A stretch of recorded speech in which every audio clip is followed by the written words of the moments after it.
Hey, what's up everyone, Mikas here for the Music Production Vlog episode 1. This episode is all about trance. So in this week episode we're going to talk about what make a good trance track, what are the different elements you need to create a good trance track, the classic, the more tech version, and we're going to have some samples of classic trance tracks that really influence the whole trance movement. We're going to look into different projects, and we're gonna master a trance track with some DAW screen recording. So I'm gonna explain the process a little bit.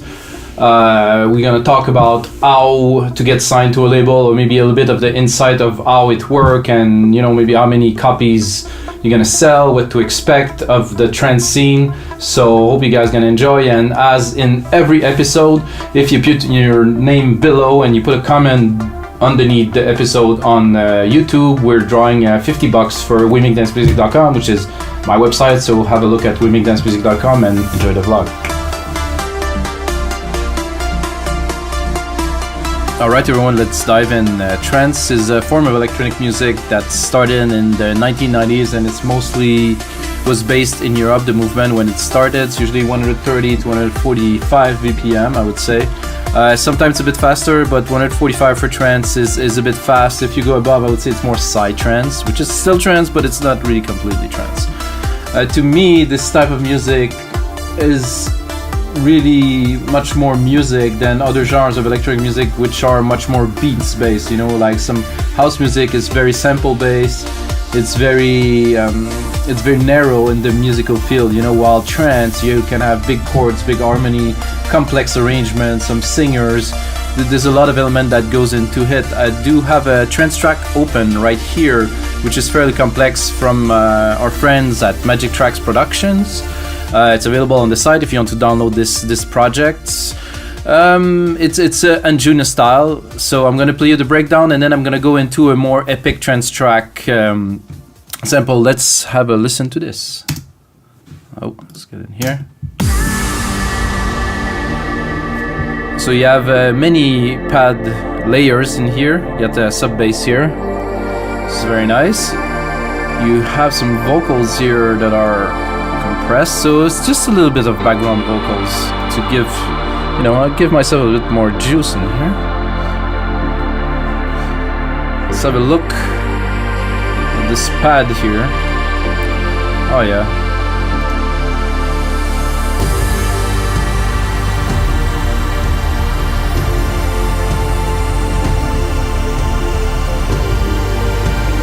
You can tell that you definitely need some musical background to be able to compose such chord, to bring such energy.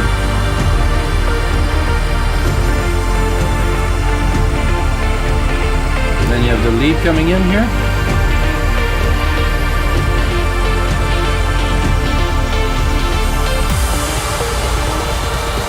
And a nice kick build up, some risers.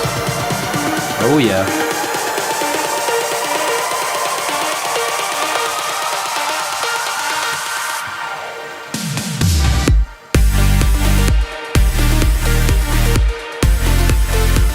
So I don't really want to stop it, but I will have to, because we have other things to put on to this show.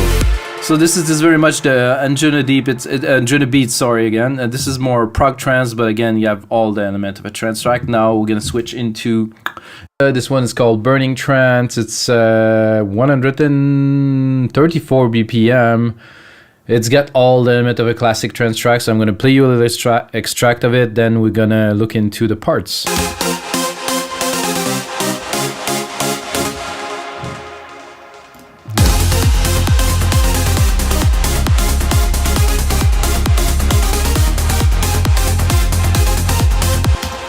Alright, so that sounds pretty fat, alright. Okay, so we have the leads, of course.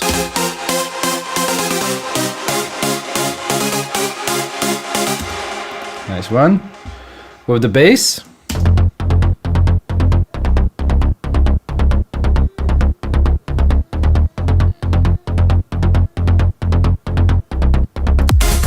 And then of course you have the percussions down here with different elements.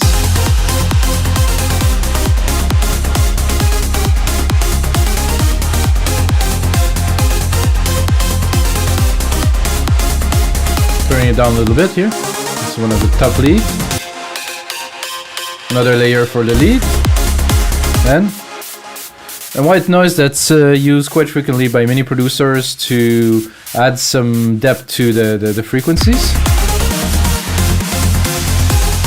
It's all good really, but what is really the big deal about trance track is the breakdown. So let's go into the breakdown, and I'm gonna have a look at the elements. Start building here.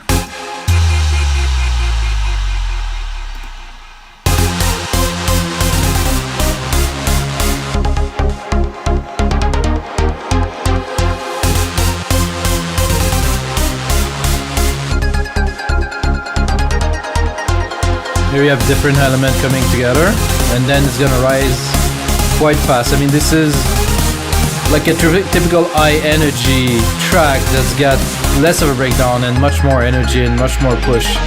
Check out the build up here.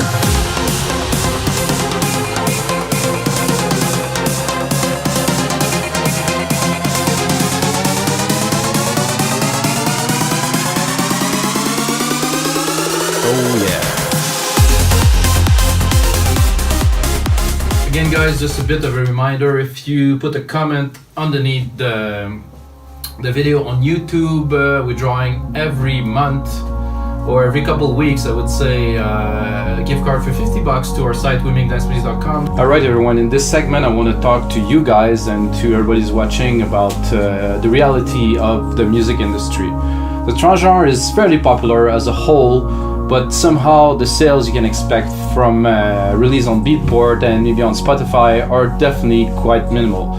So I would recommend people to set the expectation a little bit lower. I mean, if you have a good hit, you break into the top 10, maybe you get all your friends to buy the track, maybe you juice it yourself, who knows what's happening. I mean, you can expect to maybe sell 100, 200 tracks. And I mean, with that, yes, you'll reach some people, yes, you'll have some recognition, but don't really expect to get famous off a trance track on Beatport. I mean, trance DJ have been going on, the top one have been going on for a long time, and you can really look at Armin van Buuren, who've done almost 900 radio show. You can look at Marcus Schultz, you can look at the big name of like the big progressive and psytrance that have been on and on and on for decades literally to make it. So set your expectation low and maybe try to make some connection in your scene with the people that you really feel that have the same sound as you do. You're trying to make things for them. So I would say connect with those people that you really admire, you know, those DJs. Try to send them your music, try to see if it resonates with them, then eventually get to send your music to record label. And I mean, send your music to record label mean the label that accept music, because sending, you know, demos everywhere, you know, to label that are not really accepting demo because they're already flooded with artists and they already have their own agenda, I don't think it's such a great idea. I would say maybe connect with people, try to get your music heard, hopefully on radio shows of more popular DJs, or maybe live, who knows, you know, what you can do that will get you a foot in the door, and then you can build on from there. You know, sending demos everywhere will most likely get you very little answers. So I would recommend send it to DJs first, maybe go in person, make some connection. If you know somebody that's already signed on a label, that's your friend, or is on the net, or somebody who think you can help to push your demo through, that's another good way to get to the right people. So that's a bit of like some of the recommendation that I have for trance music producer to try to get their music to play.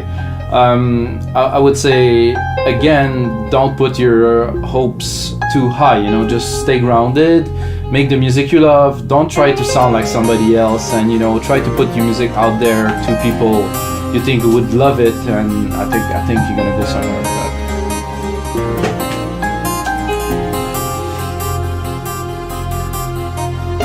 Alright, now for some influential track. A lot of people will probably recognize this one. This is Robert Miles' Children, released in 1995. This is the Dream Mix. This is really the first trance track that got radio play all around the world and become a big hit. You're gonna see the track I selected are definitely more on the commercial side, but when a track crossover from underground or, you know, underground to commercial, that means it has success, that it has a really large influence on music as a whole. So this is the first one. Let's have a bit of a listen.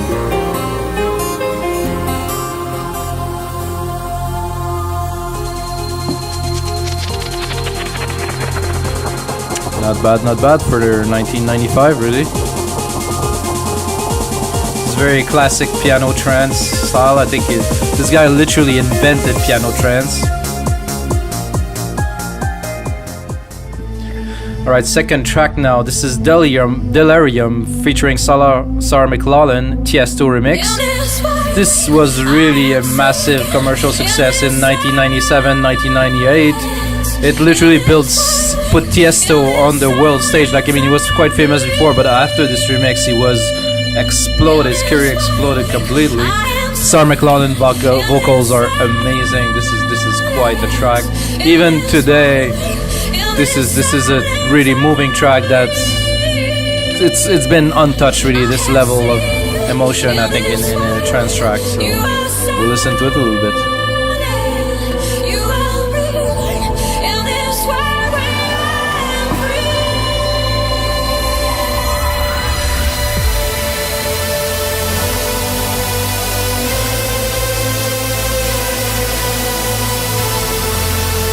Wow, those pads, eh? Nice filtering on there, bring it.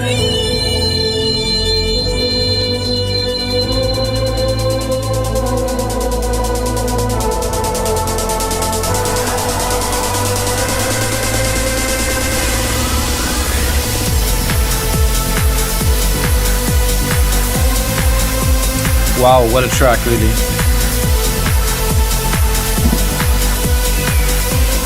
Again, for 1997, 20 years later, I don't think tracks like that are still...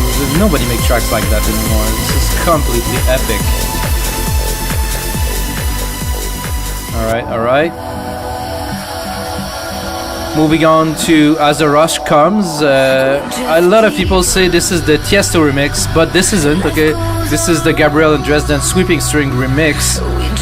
Actually, that's actually been played by Tiesto, maybe edited a little bit into one of his compilations. So this isn't the Tiesto remix, let's make this clear. This is Gabriel and Dresden. This is As the Rush Comes, 2003. Amazing track again. Jess singing on that. If you don't know Jess, the singer, amazing singer, the voice, the depth, everything on there, the keys, wow.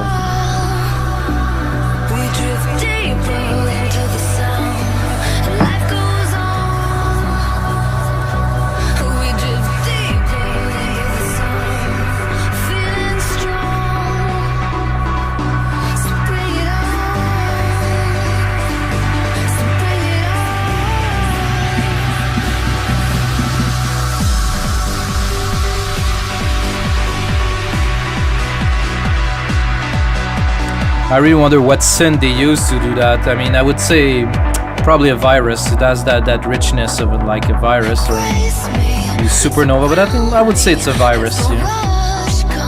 Those days, virus were extremely popular. I had one myself. Many people had it. It's still very popular, but now virtual instruments really do as good, if not better. So, Motorcycle, As the Rush Comes. Gabriel and Dresden Sweeping String Mixed, 2003. This is a trance classic, definitely. That also, again, had a commercial success. Because the original is the bottom of the video. And we're finishing with like a more proggy trance classic that actually crossed over very much the commercial. They made a video with it. The original version was released on, I'm not certain, actually Positiva or something like that. Then it crossed over to commercial. I think Contour got it, whatever. But this is 3 drives on a vinyl, Grease 2000. This one is the original mix. It's like a 10-minute long epic track.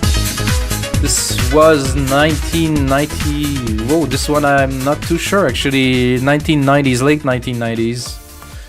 So I hope you guys enjoy. This is all for the music production vlog, and see you again in episode 2.